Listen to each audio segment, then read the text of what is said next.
You have a compensation problem. Even if your salaries look competitive. Even if your benefits package looks good on paper. Because the professionals you most need to retain are doing their own market research. And the gap between what they're worth and what they're earning is wider than it's been in years. This is what the talent. Let's go. 3 confirmed data points worth understanding. 1.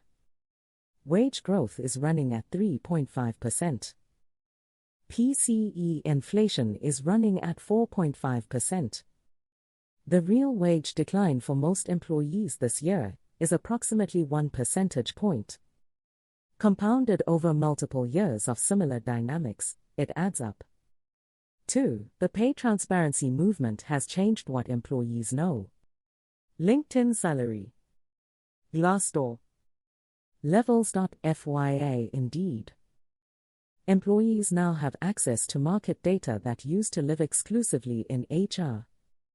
The information asymmetry that allowed pay compression to hide is largely gone. Employees know what the market is paying.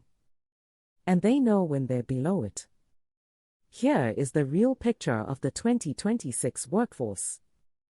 41% of workers are seriously thinking about quitting. But only 43% plan to actually job search. That gap between wanting to leave and actually leaving is not loyalty.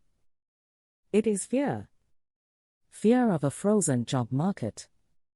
Fear of longer search timelines.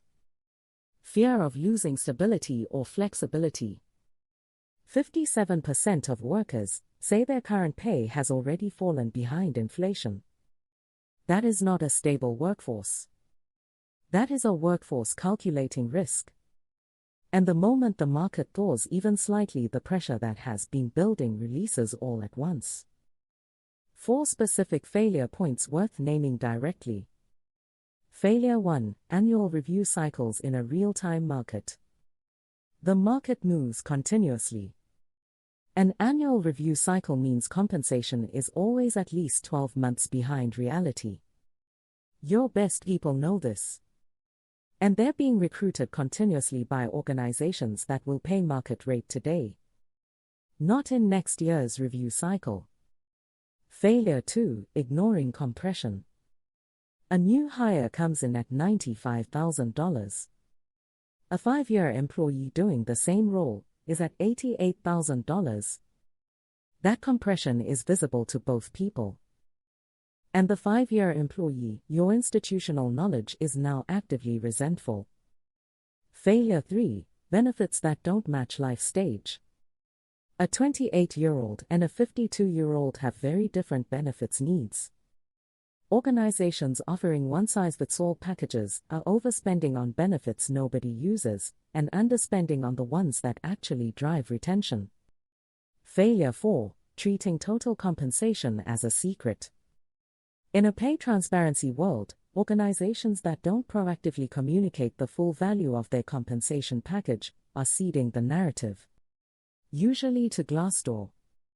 Usually inaccurately. 3 strategies the research confirms are effective. 1. Market pricing reviews twice a year. Not annual. Twice. In a market that moves as fast as 2026, annual reviews are a retention risk. 2. Proactive compression audits. Before someone brings you a competing offer, identify who is below market and address it. The cost of a proactive adjustment is a fraction of the cost of a counteroffer negotiation or a replacement.